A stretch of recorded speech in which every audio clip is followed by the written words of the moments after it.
Aloha, Mike. It was great seeing you.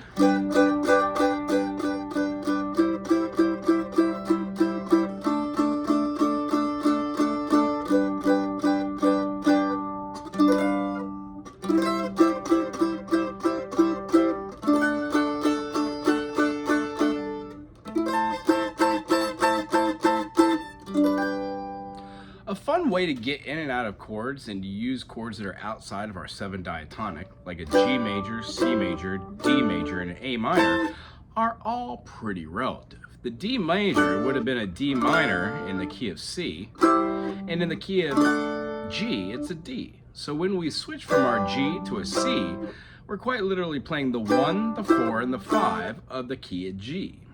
If we wanted to incorporate the D minor but didn't want to get too far away from our path, we could utilize the F major, which is in the key of C major.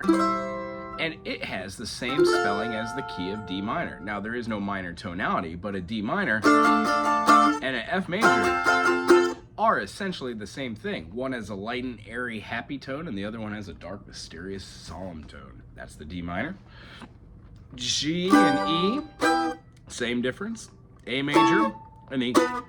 F sharp minor, same as well. So what I'd like you to do today, or this week till I see you next, is maybe draw out the circle of fifths. When you draw out C, G, D, A, E, B, F sharp, and then on the other side, you would draw out your B flat, your F, B flat, E flat, A flat, D flat, and G flat, or D flat. And then your G flat is your F sharp. Your C flat is your B, and your C sharp is your D flat. Therefore, your circle of fifths incorporates all those. By drawing a box around your C, G, D, your A, your E, and your D, and then your B, those 7 notes make up what we would call your major notes in the diatonic scale and your minor notes in the diatonic scale, including the 7th, that B. The quest is to be able to see those at the same time and correlate the modes we've been learning, like the G major. So when we switch to the C major, we're not apt to use the G, A, B, C, D, E, F sharp, but we're more inclined to use the G mixolydian, which incorporates the F natural rather than the F sharp. When going to the D in this example, we would have a C sharp and an F sharp. So being able to play both of those as a C natural and an F natural would mean a couple different things. Well, in the key of D, we don't have an F natural. That would be our minor. So the case in point representation is maybe substitute out an F major scale, which would incorporate having the F. It would incorporate having the G. It would incorporate having the A, and then it would have the B flat. Well, that B flat is part of G, but not as a major, but as a minor. So we find ourselves in a little conundrum on how we think, but what we want to do is be around the kind of concept of, if we're going to be playing a chord like a G, we can also play all the notes that constitute an E minor. The E, the F sharp, the G, A, B, C, and D. By doing this, it gives us a little flair on being able to swap out majors and minors using the relative minor. The other thing we talked about was the use of the secondary dominant through the eyes of modulating. What we were talking about in session today was, if you write down all the chords that you're playing in, let's just make this one like A major, D major, G major, C major. We would have A, D, G, C. All the notes in A major essentially are all the notes inside of D major except for the G sharp. All the notes in G major are essentially the D major except for the C sharp. And all the notes in C major are essentially all the notes except for the F sharp. See how that worked there? Going down the number line in the fifths, A having the most sharps, D having the second to most, G have the third most, and C having none, the fourth to most. You can see how being able to play just in the key of C major would be pretty cool. C, if we went up to D, D to our E, E to our F sharp would work, but our F sharp, when we play that, doesn't feel natural. C, D, E, F sharp, because it's Lydian. If we sharpen our G, it becomes a completely different mode altogether. So here's what we're trying to explain. Up till now, I've explained how to use chords and how to use structures in progressions, and then being able to hear different scales or intervals in correlation to themselves and one another. The concept is we want to be able to use chords and notes that are outside the pocket of even the diatonic chord. That really leads to some amazing playing and some amazing tonal center shifting, I guess is the best way to say it. When we play a major, excuse me, like the D major, we have that F sharp.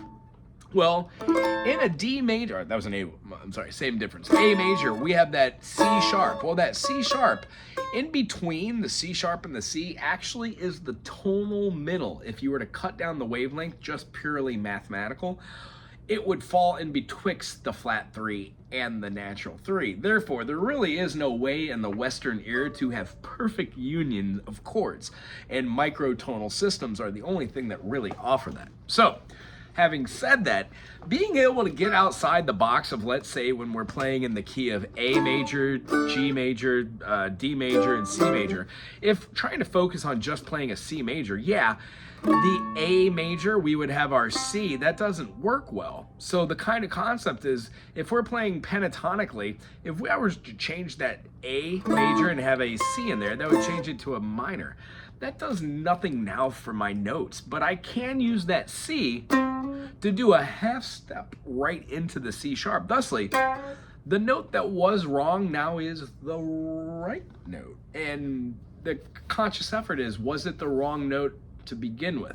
The answer, I guess, if you were playing an A and you put a C sharp over it, if you never move from the C sharp, is it the right note or the wrong note? That still is depending on whether you wanted to hear that or have that expression.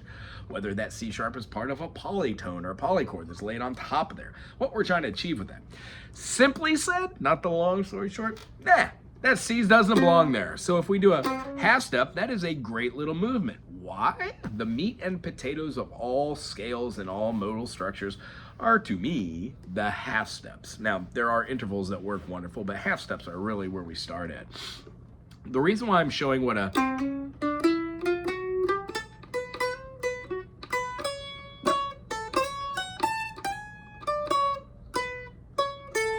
I'm not staying within the pocket of just A major. I'm moving that all the notes, like even up every single note that I have. If I go to the note by doing a half step slide, that works. So if I'm playing an A major, I know that I've got these two notes on the bottom and these two notes on top. Well, 1, 2, 1, 2. That works. You can make runs out of these concepts. Well, how do you explain that when you get to that point? You don't always want to be saying like, okay, I'm playing in the key of A, I'm doing like a minor second from the, what is that? The G sharp to the A, and then I'm doing a minor second from the D sharp to the E. That just gets long-winded. What you can say is I'm using a Phrygian mode, which would be using a structure, or a Locrian mode, which has a structure, or a whole tone, or a half tone, whole tone kind of structure, which would explain, are you doing increments of whole tones to get where you're going? Or are you doing increments of a half tone, like minor seconds, XLs? Are you combining those? When you do a half tone, whole tone, it gives you a certain feel. If you reverse that whole tone, half tone, it gives you another different feel. So the kind of construct is we want to play around with these in a normal chord progression. So put on a backing track, let's say something weird like A, G, A, G. If it was a little bit more fluid,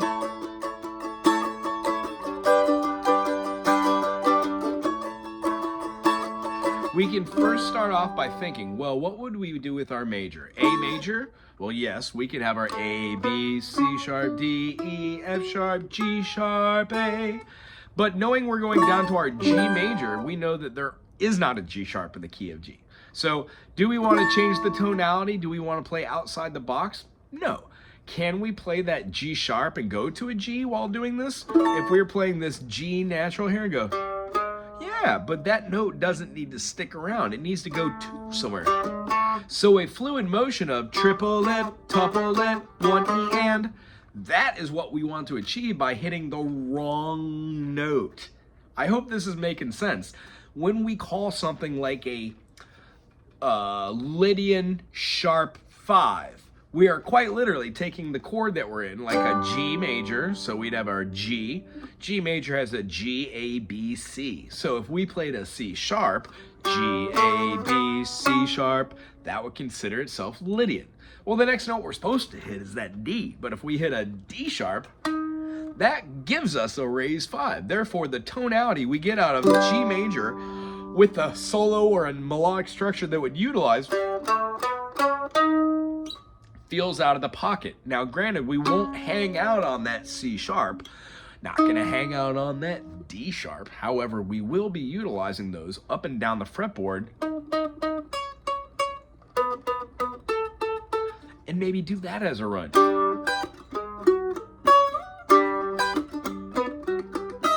You can do these whole tone, minor third patterns.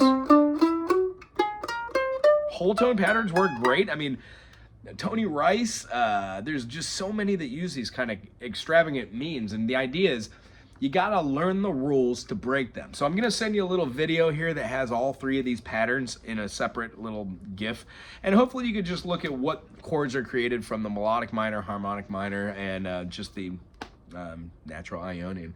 Anyway, it's wonderful seeing you today. I hope this made sense. See you soon. Aloha.